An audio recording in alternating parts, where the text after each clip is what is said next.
From naps to playtime, feedings, and more. Take a look at my newborn's daily schedule, as well as typical milestones and challenges that you can expect at this stage, and tips to help you make it through them. All of this intentional effort that we put in over the last 3 weeks already has her sleeping between 6 and 7 hours a night without waking. And guess what? Your baby can too. Join me for a day in the life with our newborn.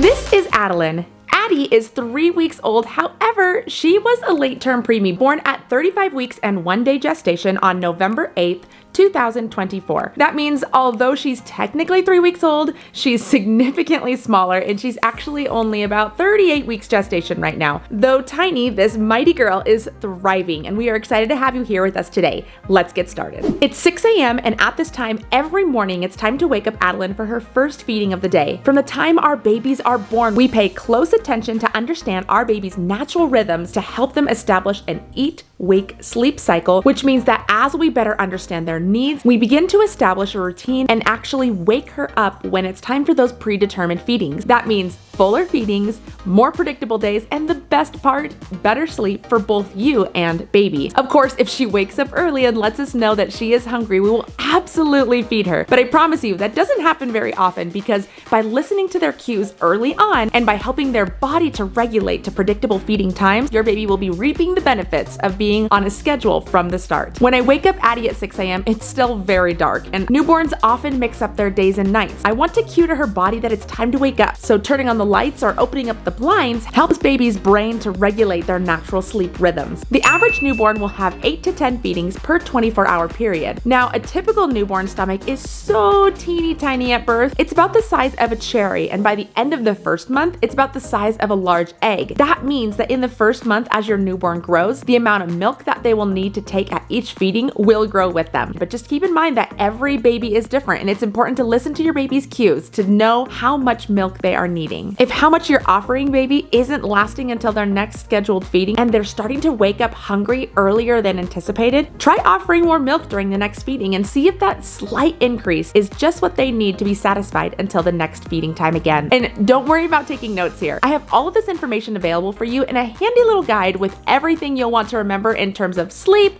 eating, wake windows, favorite products, tips, and more, linked in the description, so be sure to go and save that for yourself for a quick reference later. Our sweet Addi eats every 3 hours throughout the majority of the day, and then every 2 hours in the evening to make sure that she gets enough calories to be really full and sleep well through the night. After Addi finishes her first feed of the day, we'll make sure to get out lots of good burps to reduce the chance of trapping gas and having any discomfort before swaddling her back up for some more rest. Newborns typically sleep about 16 to 18 hours in a 24-hour period. I know, you wish you could get that much sleep too, right? Now, I know I said in the beginning our newborn is sleeping 6 to 7 hours without waking at night, and I do have to admit it is kind of exceptional. With all of our other kids, we found that they can sleep about 1 hour for every week they are old without waking up at night until they are sleeping a full 12 hours at night around 3 months old. Now, that isn't perfect math. I have had many babies sleeping 5 hours at night when they're like 7 weeks old, but then suddenly one night they sleep a whole 8 hours and we all wake up baffled and relieved. Just remember that babies aren't perfect little clocks. They are developing little people, and all development happens in a range. Baby.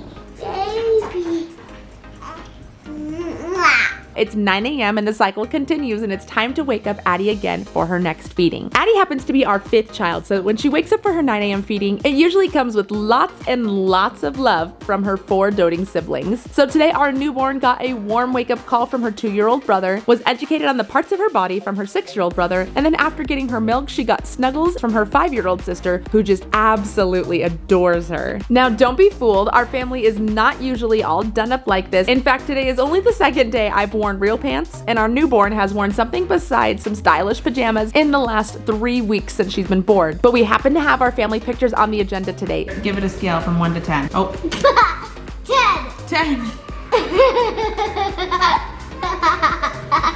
Let's take a second to talk about newborn wake times. Newborns typically have very short wake windows, between 30 minutes and 60 minutes long. This includes the time for feeding, diaper changes, or brief periods of alertness or interaction. During wake time, gentle activities like cuddling, talking, or even simple sensory experiences like gazing at high contrast black and white images are ideal. Here's some of my go-to favorites I love to have on hand for young babies. We've been longtime believers in the Love Every Play kits, especially for baby's first year, and their play gym. I love the high contrast materials, their books, as well as the variety of toys that help baby develop their senses. Needless to say, as a mom of 5, I've confidently parted ways with nearly every other baby toy because after experiencing the high quality, research-based, developmentally focused design of Love Every's products, I've seen how they support every stage of my baby's growth. And when it comes to baby's toys, that's exactly what I'm looking for. Now back to little Miss Addi. Unfortunately, our photographer ended up running a little bit late, which meant that Addi's 12 o'clock feeding ended up landing right in the middle of our photo shoot. By this point, she had already been awake for over 2 hours, which, as I mentioned earlier, is much too long for her age. And she reasonably started to get fussy, so we ended up taking a short break and feeding her a little bit early, closer to 11:30 a.m. instead of her regular 12 o'clock time before resuming family photos. By the end of her feeding, Addi was absolutely exhausted and was sound asleep for the rest of the photo shoot. While we're on this subject, I want to take a second to make a quick note about sleeping products and sleeping safety. First, let's talk about swaddling. Swaddling is commonly used for baby sleep because it mimics the feeling of the womb,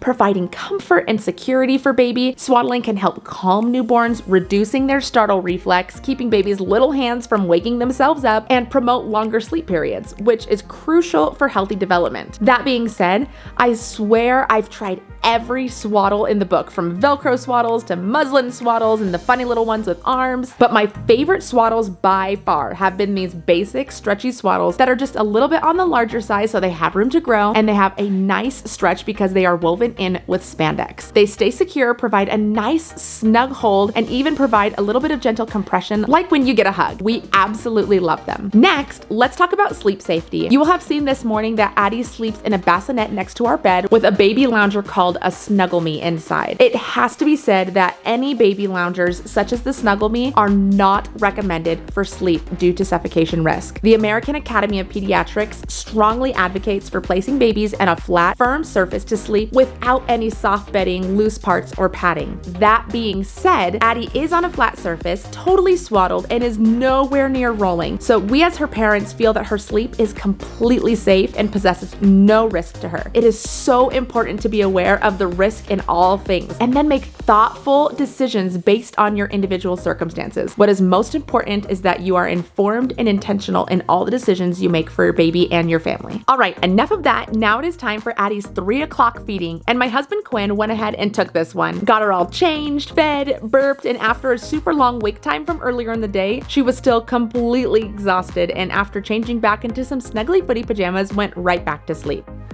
You look exhausted. Let's swallow you up.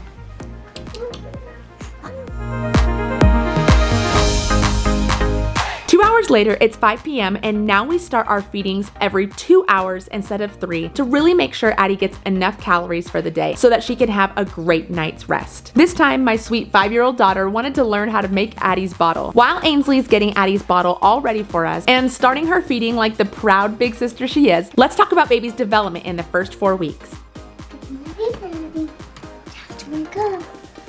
During the first month of life, newborns experience rapid developmental changes. Some of the ways that you might notice baby developing in the first month are lifting their head just briefly during tummy time, focusing on objects or faces about 8 to 12 inches away, beginning to track slow-moving objects with their eyes, responding to familiar voices by blinking or even startling, using reflexes like rooting, sucking, and grasping, and by the end of their 4 weeks, actually beginning to communicate through different types of crying.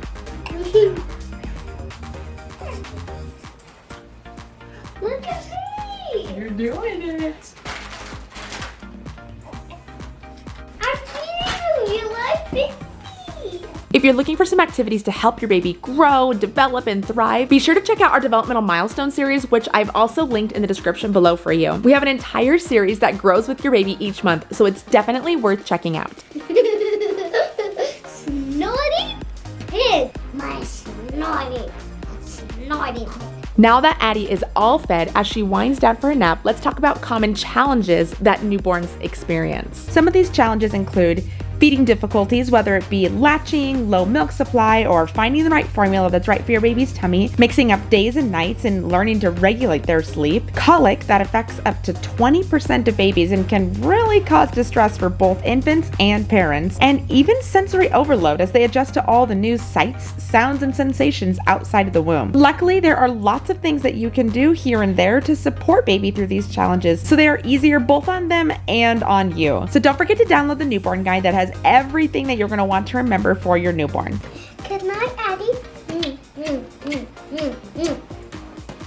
The rest of the night is pretty redundant from here as those 2 hours between feedings go by super fast. At 7 p.m., I'll wake up Addi again, change her diaper, talk to her for a few minutes, and start her 6th feeding of the day. Today we had a little quiet snuggle with Addi's 2-year-old brother because honestly, we just needed to bring the energy down in the house. Although our 2-year-old is totally a rambunctious toddler, he's a super sweet older brother, and in order to reduce sibling rivalry and jealousy, I really try to take every moment possible to include the older siblings, especially when my hands are tied up taking care of them so often.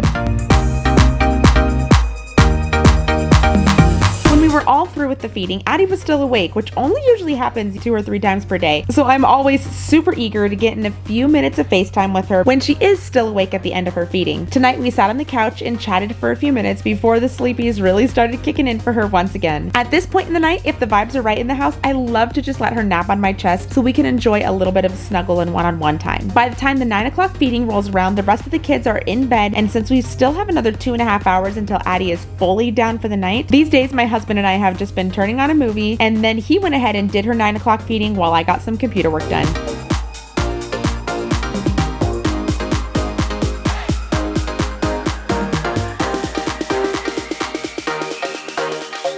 And then the same thing happens again at 11 p.m. and this time it's for the last time. We get Addi a clean diaper, a nice full feeding, hopefully some really good burps, and then just like that, it's time to get all swaddled up for a good night's rest. Well, that's it, guys. Thank you so much for joining us today. If you enjoyed spending the day with our precious newborn Addi, be sure to hit the like button and consider subscribing for more content like this. Don't forget, we do have our free newborn guide available for you to download in the description below. And if you have any questions about your newborn's routine, drop them in the comments below and I'll try to do my best to answer them. Thank you again for watching, and we'll see you again next time. Bye!